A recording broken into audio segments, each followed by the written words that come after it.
নবরা পর্ব ৫৫। রাতের নিস্তব্ধতা ভেদ করে শব্দরের পায়ের শব্দ মৃদু গুঞ্জন তুলছে ধানের ক্ষেতের আইলে। দ্রুত বাড়ি পৌঁছাতে সড়কের পথ ছেড়ে সে বেছে নিয়েছে সংকীর্ণ মাটির পথ। আকাশের বুকে চাঁদ তখন পূর্ণিমার কাছাকাছি। তার রূপলি আলো যেন স্বর্গ থেকে নেমে এসে পৃথিবীর বুকে এক অলৌকিক জাল বিছিয়ে দিয়েছে। অথচ সেই সৌন্দর্য শব্দরের চোখে ধরা পড়ছে না। তার দৃষ্টি আটকে আছে সামনের অন্ধকারে। আইলের মাটি দিনের ঝিরঝিরি বৃষ্টিতে ভিজে পিচ্ছিল হয়ে আছে। মাঝে মধ্যে তার পা হড়কে যাচ্ছে এবং প্রতিবারই নিজেকে সামলে আবার হাঁটছে।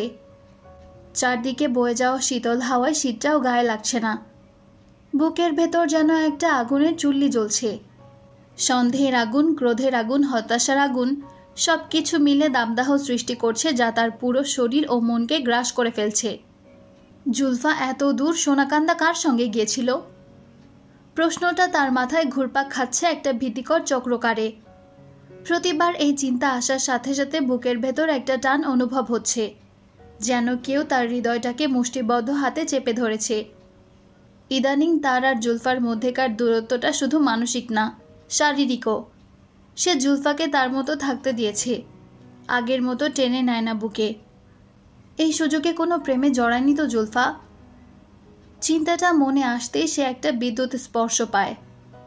অল্প বয়সী নারীর হৃদয় যদি স্বামীর দিকে না থাকে, তাহলে তা কোথায় ছুটে যায়? কোন অজানা পথে, কোন অচেনা মুখের দিকে। শব্দরের কপাল ভিজে ওঠে ঘামে। সে পাঞ্জাবির পকেট থেকে রুমাল বের করে কপাল মোছে। রুমালের স্পর্শে মুখের উষ্ণতা আরও বেশি করে টের পায়। তার গাল এবং কপাল আগুনের মতো গরম হয়ে আছে। হঠাৎ করে সামনে দিয়ে একটা শেয়াল বিদ্যুৎ গতিতে ছুটে যায়। শব্দ আটকে ওঠে।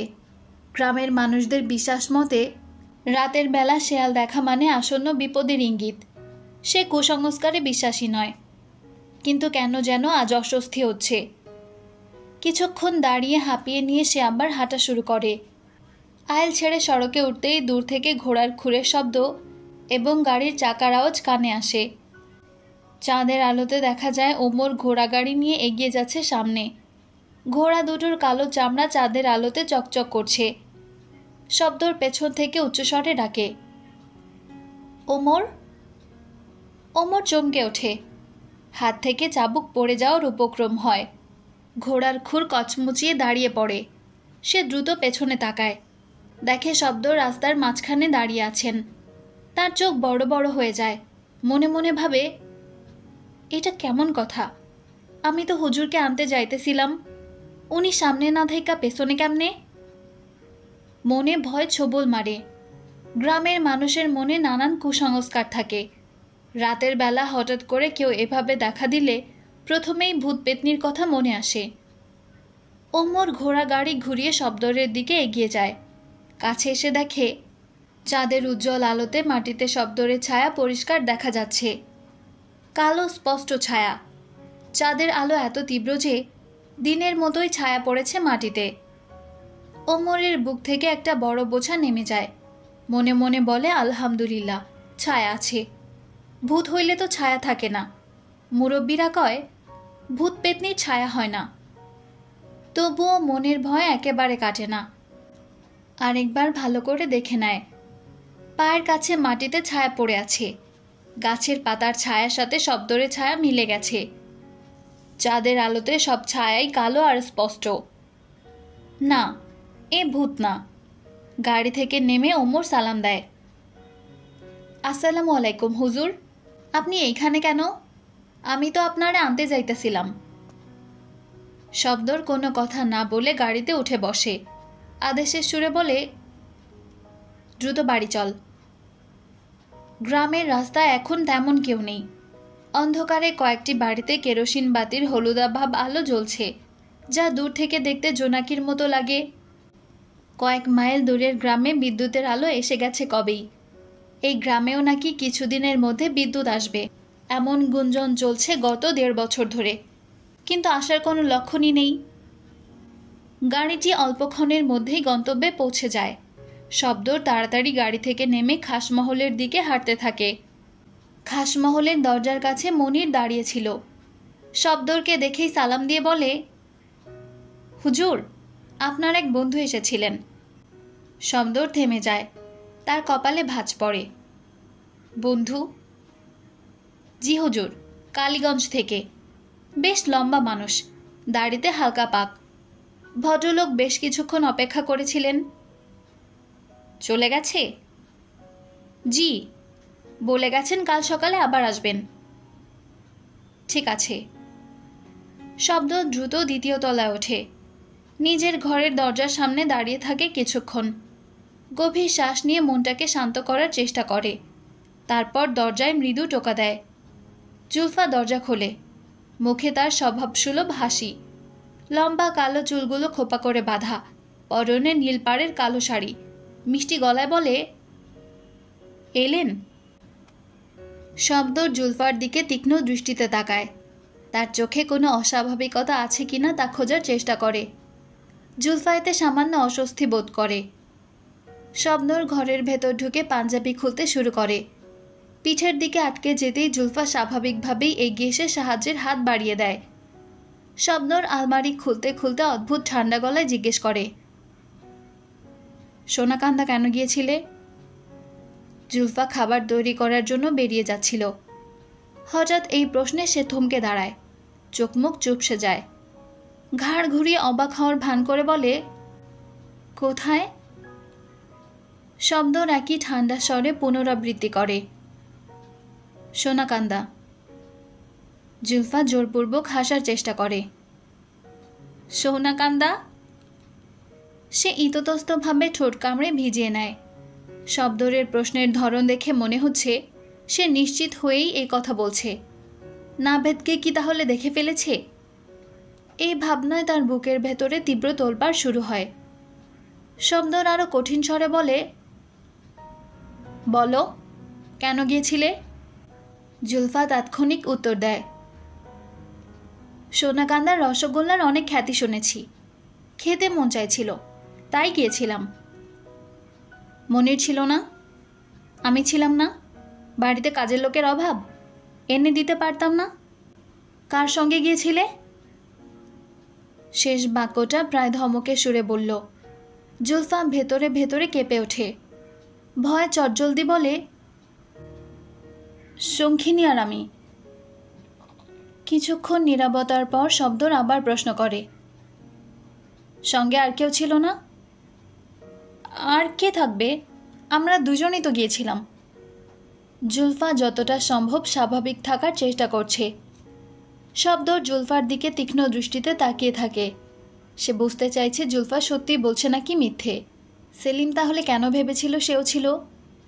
যদি কোনো পুরুষ না থাকে তাহলে এই ভুল বোঝাবুঝি কেন হয়েছে? শব্দর আরেকবার জিজ্ঞেস করে, নিশ্চিত বলছো কোনো পুরুষ মানুষ ছিল না সঙ্গে?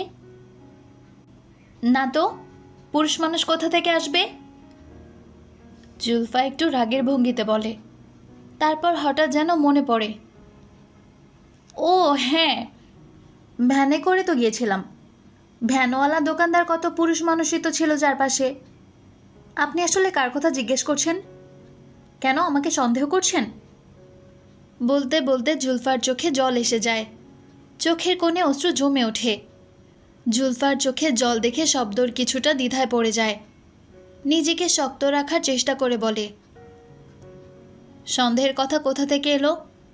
তুমি আমাকে না জানিয়ে বাইরে গেলে আমি প্রশ্ন করতেই পারি। এ বাড়ির বউরা বাড়ির বাইরে যেতে হলে অনুমতি নেয়। আমি তোমাকে প্রথম থেকেই স্বাধীনতা দিয়েছি, কিন্তু তাই বলে এত দূর সোনাকান্দা পর্যন্ত চলে যাবে? ব্যাপারটা যেন বড় আকার না নেয়, তাই চতুরতার সাথে জুলফা মাথা নিচু করে বিনীতভাবে বলে, আমার ভুল হয়েছে, দোষ আমার, ক্ষমা করুন। আর কখনো এমন করব না। আপনি যদি বলেন ঘর থেকেও বের হব না। শব্দর কয়েক মুহূর্ত জুলফার দিকে তাকিয়ে থেকে কিছু না বলে গোসলখানার দিকে চলে যায়। মনে মনে ভাবে, হয়তো মিছে মিছেই সন্দেহ করছি। জুলফা বলেছে আপনি চাইলে ঘর থেকেও বের হব না। কেউ স্বামী ছাড়া অন্য কারো প্রেমে পড়ে থাকলে কি এভাবে কথা বলতে পারে? প্রেমে পড়া নারীরা সাধারণত বেপরোয়া হয়, উচ্ছৃঙ্খল হয়। জুলফার মধ্যে তেমন কোনো লক্ষণ দেখা যাচ্ছে না। এই ভেবে কিছুটা স্বস্তি পেয়ে সে গোছল সেরে খাবার ঘরে গিয়ে বসে অভ্যাসবশত। শঙ্খিনী খাবার নিয়ে এসে পরিবেশন করতে থাকে। শব্দর হঠাৎ জিজ্ঞেস করে, তুই আজ কোথাও গিয়েছিলি? শঙ্খিনী একটু অবাক হয়ে তাকায়, তারপর মাথা নত করে বলে, না হুজুর, কোথাও যায়নি। সে কি, বেগম সাহেব আজ বের হননি? প্রশ্নটা শুনে শঙ্খিনী দ্বিধায় পড়ে যায়। কি বলবে, বেগম সাহেবা গেছেন নাকি যাননি? কিভাবে উত্তর দেবে?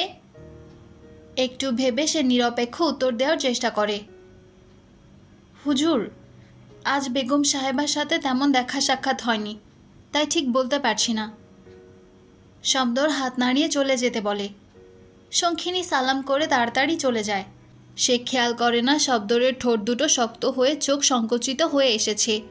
দুজন দুই রকম কথা কেন বলছে? জুলফা নিচে নেমে দেখে শব্দর না খেয়েই হাত ধুয়ে উঠে যাচ্ছে। সে উৎকণ্ঠিত হয়ে বলে, কি ব্যাপার, খাচ্ছেন না কেন? শব্দর বৈঠকখানার দিকে যেতে যেতে বলে, খেয়ে এসেছিলাম, মনে ছিল না। ঘুমাবেন না? কিছুক্ষণ পর, তুমি গিয়ে শুয়ে পড়ো। জুলফা একজন দাসীকে খাবার দাবার গোছাতে বলে উপরে চলে যায়। কোনো এক অজানা কারণে তার বুক ধড়ফড় করছে। ভোরের সোনালি আলো জানলার ফাঁক গলিয়ে ধীরে ধীরে ঘরে প্রবেশ করে। প্রথমে মেঝেতে একটা সরু আলোর রেখা, তারপর সেই রেখা বিস্তৃত হয়ে পুরো ঘরটাকে উজ্জ্বল করে তোলে। শব্দরের মুখে আলোর ছোঁয়া লাগতেই তার ঘুম ভেঙে যায়। চোখ খুলে প্রথমে একটু অস্পষ্ট দেখে, তারপর ধীরে ধীরে সবকিছু পরিষ্কার হয়ে ওঠে। আর মোড়া ভেঙে উঠে বসে। গলায় সামান্য ব্যথা, পিঠটাও একটু কষে উঠেছে। রাতে বইপত্র নিয়ে বসেছিল, কখন যে টেবিলে মাথা রেখে ঘুমিয়ে পড়েছে মনেই নেই। বাইরে পাখিদের কিচিরমিচির শব্দ। উঠে গিয়ে ঠান্ডা পানিতে হাত মুখ ধোয়। আয়নায় নিজেকে দেখে। চুল এলোমেলো, চোখে ঘুমের চিহ্ন। চিরুনি দিয়ে চুল আঁচড়ে পাঞ্জাবির বোতাম ঠিক করে। বারান্দায় এসে উকি দিয়ে দেখে জুলফা চেয়ারে বসে আছে, বাগানের দিকে তাকিয়ে আছে, মুখে বিষণ্ণ ভাব। শব্দর গলা পরিষ্কার করে স্বাভাবিক কণ্ঠে বলে, বাড়ি থেকে বেরোবে না। জুলফা চমকে ফিরে তাকায়। কিছু বলতে যাচ্ছিল, শব্দর ততক্ষণে সিঁড়ি দিয়ে নেমে গেছে। বৈঠকখানার দিকে যেতে গিয়ে দেখে কেউ একজন বসে আছে, পেছন ফিরে বসে, তাই চিনতে পারে না প্রথমে। শব্দর এগিয়ে যায়। গায়ে নীল শার্ট, কালো প্যান্ট, চুল একটু পেছনে আঁচড়ানো। মানুষটা ঘুরে তাকায়। লতিফ। শব্দরের মুখের হাসিটা দেখার মতো হয়, চোখ দুটো চকচক করে ওঠে। লতিফও লাফিয়ে উঠে দাঁড়ায়, তার মুখেও একই রকম উজ্জ্বলতা। শব্দর, আরে পাগলা। দুজনে একসাথে এগিয়ে যায়, কোলাকুলি করে। দুজনের চোখে আনন্দের অশ্রু। লতিফ শব্দরের পিঠে এমন জোরে চাপড় মারে যে শব্দর কেসে ওঠে। আহ! তারপর পরপরই হেসে ফেলে।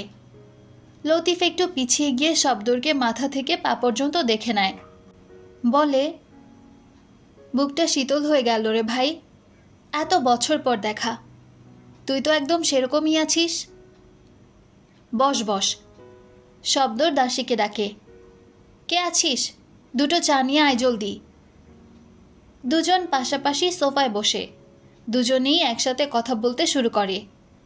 তুই কবে এলি? কেমন? তোর দেখা পাওয়ার জন্য। তারপর থেমে হেসে ফেলে দুজনই। তুই আগে বল। শব্দর হাসতে হাসতে বলে, তুই বল, কেমন আছিস? বেশ আছি। তোর খবর কি? কলকাতা কেমন লাগছে? ব্যবসা কেমন চলছে?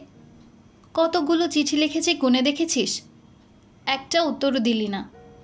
ভাবলাম বুঝি বন্ধুত্বটা ভুলে গেছিস। লতিফের মুখটা একটু গম্ভীর হয়ে যায়। এর মধ্যে চা এসে গেছে। কাপে চুমুক দিয়ে দীর্ঘশ্বাস ফেলে বলে, কি যে ঝামেলায় পড়েছিলাম। ব্যবসাটা একদম ডুবে যাওয়ার জোগাড় হয়েছিল। রাত দিন একাকার হয়ে গিয়েছিল। কোথায় চিঠি লেখা, কোথায় বন্ধু বান্ধব। দুনিয়াটাই অসহ্য লাগতো সেই সময়টাতে। কি হয়েছিল? লতিফ তার সব দুঃখের কাহিনী বলতে শুরু করে। হাতে গায়ের চাপ ধরে রেখে মাঝে মাঝে চুমুক দিতে দিতে বলে যায়,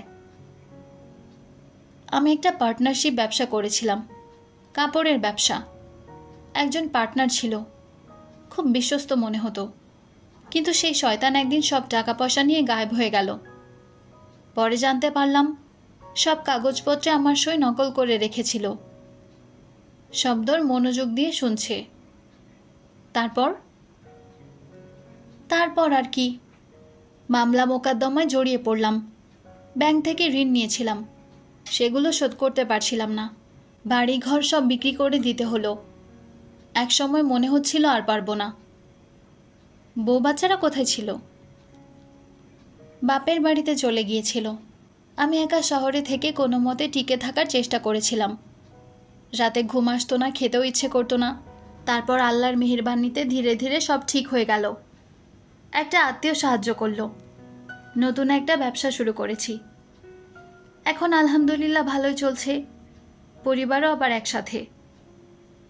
আলহামদুলিল্লাহ। শব্দর খুশিতে লতিফের হাত চেপে ধরে।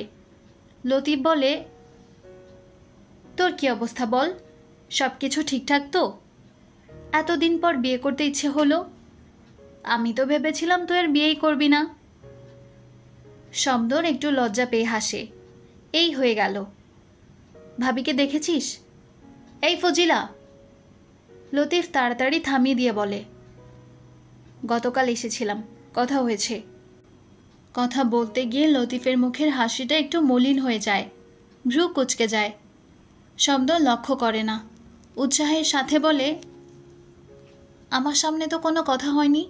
দাঁড়া, আমি ওকে ডেকে আনছি, তোদের আরও ভালো করে পরিচয় করিয়ে দিই। তুই আমার সবচেয়ে কাছের বন্ধু। আর জুলফা? না না, থাক, দরকার নেই। লতিফ কিছুটা তাড়াহুড়ো করে বলে, উনি অস্বস্তিতে পড়বেন। অস্বস্তিতে কেন পড়বে? শব্দর অবাক হয়ে বলে, আমার বউ আর আমার সবচেয়ে কাছের বন্ধু, তোদের পরিচয় হওয়াটা তো স্বাভাবিক। আমি। শব্দর উঠে যায়, কিন্তু লতিফ হাত ধরে টেনে বসিয়ে দেয়। একটু গম্ভীর গলায় বলে, তুই আমার সবচেয়ে ভালো বন্ধু। ছোটবেলা থেকে যে কথা মনে এসেছে তাই বলেছি তোকে। শব্দর অবাক হয়ে তাকায়। লতিফের কণ্ঠস্বরটা অন্যরকম লাগছে। লতিফ একটু ইতস্তত করে, মনে হচ্ছে কোনো কঠিন সিদ্ধান্ত নিচ্ছে। তারপর সোজা শব্দরের চোখের দিকে তাকিয়ে বলে, তুই কি জেনে বুঝে বিয়েটা করেছিস? মানে? শব্দর ভ্রু কুঁচকায়। তুই ভাবির পরিচয় জানিস? লতিফ অস্বস্তিতে নড়ে চড়ে বসে। এতদিন পর বন্ধুর সাথে দেখা, অথচ প্রথম দেখাতেই এমন একটা বিষয়ে কথা বলতে হচ্ছে যেটা খুব অস্বস্তিকর। শব্দর প্রশ্নবোধক চোখে তাকিয়ে থাকে। লতিফ মাথা নেড়ে বলে, আমি জানি, কিন্তু প্রশ্ন হচ্ছে তুই জানিস কিনা। কি জানবো? এরকম গোত্রে কেন বিয়ে করলি ভাই? আমি এখনো বিশ্বাস করতে পারছি না। কিভাবে হলো এসব? কে ঠিক করলো এই বিয়েটা? শব্দর এদিক ওদিক তাকিয়ে দাস দাসীদের উপস্থিতি লক্ষ্য করে।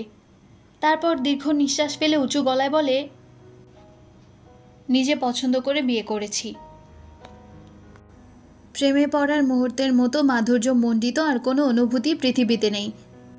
এই অদৃশ্য অনুভূতির স্পর্শ জীবনের প্রতিটি খুঁটিনাটিকে নতুন রঙে, নতুন আলোয় সাজিয়ে তোলে। যেসব দৃশ্য একদিন নিরস ও একঘেয়ে মনে হতো, সেগুলোই হঠাৎ করে অপার সৌন্দর্যের আধার হয়ে ওঠে। গ্রীষ্মের প্রচণ্ড দাবদাহও তখন শীতের মৃদু শিহরণের মতো লাগে, আর শীতল কনকনি হিমেল হাওয়াও গরমের উত্তাপের মতো হৃদয়ে আবেগ জাগিয়ে তোলে। শব্দরের জীবনেও ঠিক এমনই এক রূপান্তর ঘটেছিল বছর 3 কিংবা আরেকটু কম বেশি সময় পূর্বে। মাঘ মাসের এক শীতল সকালে ব্যবসায়িক প্রয়োজনে সে পা রাখে উলুকান্দির জমজমাট বাজারে। সেখানে একটি বড় দোকান ভাড়া নেয়। পরিকল্পনা থাকে কিছুদিন সেখানে অবস্থান করে ব্যবসার পরিধি বিস্তার করার।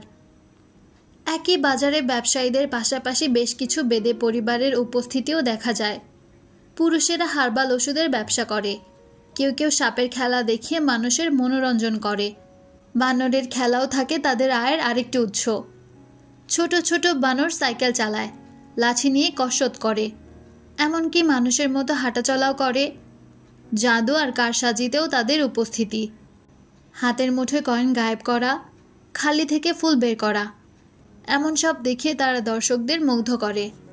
নারীরা রঙিন চুড়ি, নানা রকমের ফিতা, সস্তা প্রসাধনী, শিশুদের খেলনা, ঘর সাজানোর শোভাবর্ধক জিনিস বিক্রি করতে বিভিন্ন জায়গা দখল করে বসে। তাদের মধ্যে আবার কেউ কেউ ভবিষ্যৎ বলার কাজও করে। হাতের রেখা দেখে ভাগ্য গণনা, তাবিজ কবচ তৈরি, নানা কুসংস্কার ভিত্তিক পরামর্শ দিয়ে অর্থ উপার্জন করে। এর মধ্যে শব্দরের কানে আসে অপ্রীতিকর এক খবর। কয়েকদিন ধরে নাকি এ অঞ্চলের এক প্রভাবশালী সওদাগরের অকর্মণ্য পুত্র বেদে তরুণীদের উত্ত্যক্ত করে চলেছে। এই যুবকটি তার পিতার অর্ধবল ও সামাজিক অবস্থানের সুবিধা নিয়ে নিজেকে সবকিছুর ঊর্ধ্বে ভাবে। শুধু উত্ত্যক্ত করাই নয়, তার নামে নারী ধর্ষণের মতো ভয়াবহ অভিযোগও আছে। তার অত্যাচারে অতিষ্ঠ হয়ে এক তরুণী আত্মহত্যার পথ বেছে নিতে বাধ্য হয়। একটি প্রাণবন্ত জীবন অকালে ঝরে যায় শুধুমাত্র একজনের লালসা ও ক্ষমতার অপব্যবহারের কারণে। অথচ আশ্চর্যজনক ব্যাপার হলো, এত বড় অপরাধের পরেও কেউ কোনো ব্যবস্থা নেয় না, কোনো শাস্তির ব্যবস্থা হয় না, কোনো প্রতিকার হয় না। বরং সে তার কুকর্ম অবলীলায় চালিয়ে যাচ্ছে। এবার লক্ষ্য করছে ব্যবসার জন্য আসা বেদে তরুণীদের। শুনে শব্দরের ভ্রু কুঁচকে যায়। বাজারের প্রধান কি করছে? এলাকার প্রশাসন কোথায়? এত বড় অন্যায় ঘটে যাওয়ার পরেও কেন সবাই নীরব? কেন কেউ এগিয়ে আসছে না ন্যায় বিচার নিশ্চিত করতে? সেদিন বিকাল নাগাদ হঠাৎই চারিদিকে হইচই শোনা যায়। মানুষের চিৎকার, কান্নার আওয়াজ বাতাসে ভেসে আসে। শব্দরের সঙ্গে সবসময় থাকা বিশ্বস্ত সহচর গাবু দ্রুত তার কাছে এসে নিচু গলায় জানায়, সওদাগরের পোলা আইসা হুজুর, আবার কোনো গন্ডগোল করতাছে। নারীদের আত্মচিৎকার কানে আসতেই শব্দরের বুকের ভেতর রক্ত টকবক করে ওঠে। সে দোকান থেকে দ্রুত বেরিয়ে ঘটনাস্থলের দিকে এগিয়ে যায়। দেখে ইতিমধ্যে সেখানে বিপুল সংখ্যক মানুষের ভিড় জমে গেছে। সওদাগরের উদ্ধত্ত ছেলেটি একটি বেদেকন্যার শাড়ির আঁচল শক্ত করে টেনে ধরে রেখেছে। মেয়েটি কাঁদতে কাঁদতে নিজেকে ছাড়ানোর চেষ্টা করছে, কিন্তু সেই পাশবিক শক্তির কাছে তার দুর্বল চেষ্টা ব্যর্থ হয়ে যাচ্ছে। এমন ভয়াবহ লজ্জাজনক দৃশ্য শব্দর একবারই দেখেছে, মুক্তিযুদ্ধের সময়, পাকিস্তানি বাহিনীর নৃশংসতার দিনগুলোতে। তারপর আর কখনো এমন পাশবিকতার সাক্ষী হয়নি। চারপাশে সব মানুষ দাঁড়িয়ে দেখছে, কেউ এগিয়ে আসছে না। ক্ষমতার দাপট এমনই। ক্ষমতা থাকলে কেউ ধারে কাছে ঘেঁষার সাহস পায় না। যতই জালিমি হোক, যতই অন্যায় হোক, সবাই পাশ থেকে শুধু নির্বিকার চোখে দেখে যায়। এই নীরবতাও তো এক ধরনের অপরাধ। রাগে শব্দরের চোখ জ্বলে ওঠে। দেরি না করে এগিয়ে যেতে উদ্যত হয়। কি হবে না হবে এসব চিন্তা তার মাথায় নেই। তার শুধু মনে হচ্ছে এই অন্যায়ের বিরুদ্ধে প্রতিবাদ করতেই হবে। ঠিক সেই মুহূর্তে একটি নীল ঘাগরা পরা তরুণী এসে উল্টো দিক থেকে শাড়ির আঁচল শক্ত করে টেনে ধরে। তার গলায় জড়িয়ে আছে একটি সাপ, ফনা তুলে রেখেছে। সওদাগরের ছেলের মুখ ফ্যাকাশে হয়ে যায় ভয়ে। চারপাশের মানুষ আটকে ওঠে, ভয়ে একটু দূরে সরে যায়। মেয়েটি মাথা উঁচিয়ে বলে, সওদাগরের সাও, আসল সার নয়তো চল আমাগো নৌকায়, সাপের বিষ দিয়ে তোর বিসি ভরে দিব। ভিড়ের মধ্যে গুঞ্জন শুরু হয়। কেউ কেউ বলে, এ কি খারাপ কথা। কেউ কেউ বলে, কি নোংরা ভাষা, এদের এই বাজার থেকে তাড়িয়ে দেওয়া হোক। আবার কেউ কেউ মুখ টিপে হাসছে মেয়েটির সাহসিকতা দেখে। সওদাগরের ছেলের চোখ মুখের রং কালো হয়ে যায়। সে চেঁচিয়ে উঠে বলে, সাপের ভয় দেখাস না? আমি তোর সাপের ভয় পাই না। আমার বাপকে জানিস? তোদের মতো ছোট লোকদের। মেয়েটি কথার মাঝে বলে, তোর বাপকে সেটা জেনে আমার লাভ কী রে? পয়সা খাইয়ে আমার সাপ পোষা হয় নাহি। এই দেখ। বলে সে তার গলার সাপটিকে হাতে নিয়ে সওদাগরের ছেলের দিকে এগিয়ে যায়। এইটা কাল নাগিনী, একটা কামড় দিলে তোর মতো 10টা মইরা যাইবে। সওদাগরের ছেলে পিছিয়ে গিয়ে মুখে বড়াই করে বলে, আমি সাপে ভয় পাই না। এখান থেকে আজই চলে যা, এই জায়গা তোদের না। তোর বাপের জায়গা? তোর দাদার জায়গা? আমরা যেখানে খুশি সেইখানে যাইব। তুই কেড়ে আমাগরে কইতে? তোর কি মনে হয় এই মাটি এই আকাশ শুধু তোদের লাইগা বানাইছে আল্লাহ? সওদাগরের ছেলে আরও বেপরোয়া হয়ে বুক ফুলিয়ে বলে, তোরা নোংরা জাত, ভদ্র মানুষদের জায়গায় থাকার অধিকার নেই তোদের। এ কথা শুনে মেয়েটির চোখে প্রথমে আগুন জ্বলে ওঠে, পরক্ষণেই হেসে বলে, নোংরা? নোংরা কে রে হারামজাদা?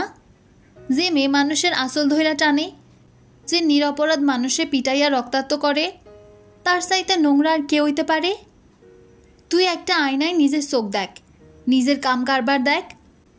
আর আমরা দিনের আলোয় কাম করি, রাইতে ভাত খাই, চুরি করি না, ডাকাতি করি না, মেয়ে মানুষ ধরি না। সওদাগরের ছেলে ক্রোধে পাগলের মতো হয়ে চিৎকার করে, চুপ, চুপ কর, সাপ নিয়ে এখান থেকে দূর হ, নয়তো। তুই আমাকে জানিস না? ছিঁড়েই বাজারে ঝুলিয়ে রাখবো।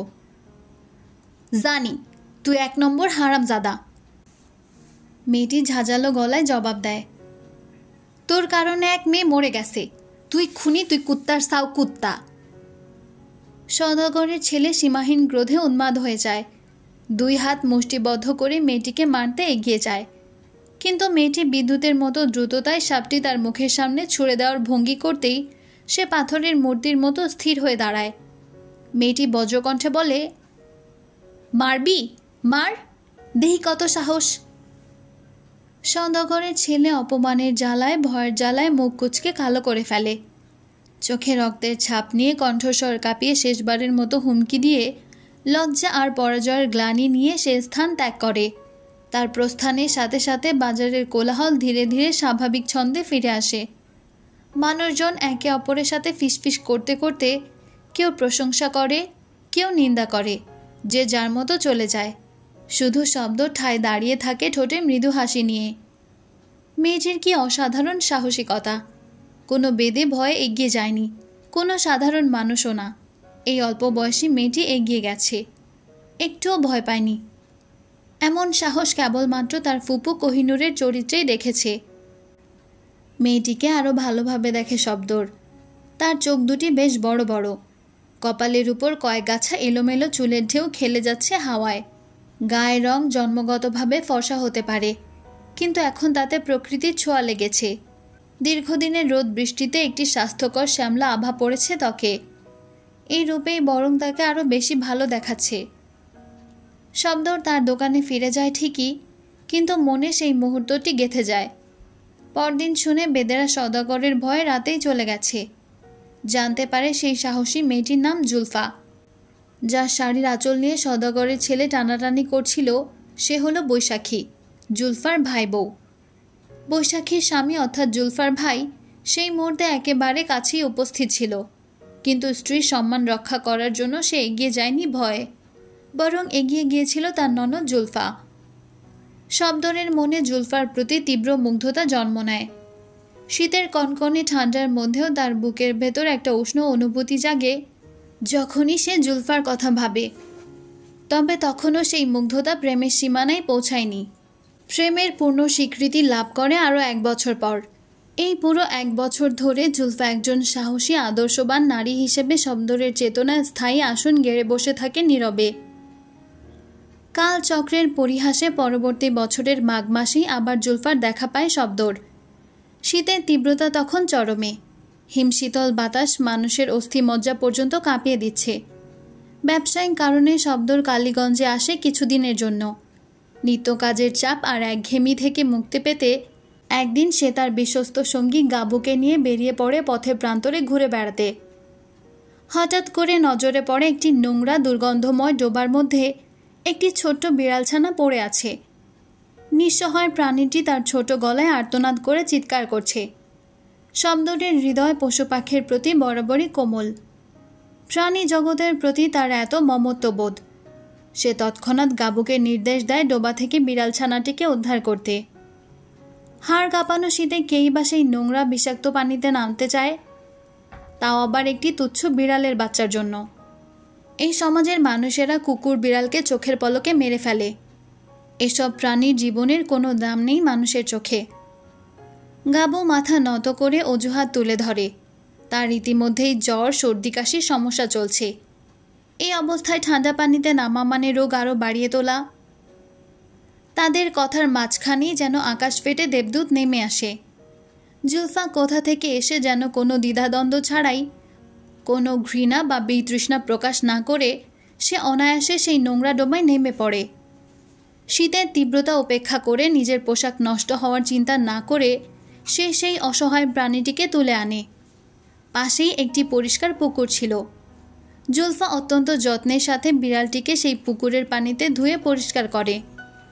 নোংরা আর দুর্গন্ধ দূর করতে বারবার পানি ঢালে, তারপর রোদের মধ্যে রেখে দেয় যাতে প্রাণীটি উষ্ণতা পেয়ে সুস্থ হয়ে ওঠে। সঙ্গে আরও 2টি বেদেকন্যা ছিল যারা সাহায্য করে তাকে। শব্দর সব কিছু ভুলে চঞ্চল দয়ালু মেয়েটির দিকে অপলক দৃষ্টিতে তাকিয়ে থাকে। জুলফার নাকে পড়া বড় গোল আকৃতির নাকফুল দেখতে খুব পরিণত লাগছে, যেন 1 বছরে অনেকটা পরিণত হয়ে গেছে। তার হাসিটাও শব্দরে দৃষ্টি কাড়ে, এমন প্রাণবন্ত হাসি সে কমই দেখেছে। তারপর হঠাৎই যেন বিজলির চমকের মতো নিজের মুগ্ধ দৃষ্টি সম্পর্কে সচেতন হয়ে ওঠে শব্দর। সে তৎক্ষণাৎ নিজের দৃষ্টি ফিরিয়ে নেয়। বেদের সম্প্রদায় সমাজের নিচু জাতি হিসেবে বিবেচিত, এদের প্রতি অন্যায় করা পাপ বটে, কিন্তু নিজের কাতারের মানুষ ভেবে কোনো নারীর প্রতি মুগ্ধ হওয়া সামাজিকভাবে গ্রহণযোগ্য নয়। শব্দর জাতপাতের বিষয়ে অত্যন্ত সচেতন ও রক্ষণশীল। এই বোধ তার মনে এতটাই প্রবল যে সে তার স্বাভাবিক মানবিক অনুভূতিকেও দমন করতে বাধ্য হয়। সামাজিক বিধিনিষেধের তাড়নায় সে সেই মুহূর্তেই সেখান থেকে চলে যায়। মন যতই জুলফার মহত্ব ও সৌন্দর্যে মুগ্ধ হয়ে থাকুক, সামাজিক অবস্থানের দেওয়াল তাকে সেই অনুভূতি লালন করতে দেয় না।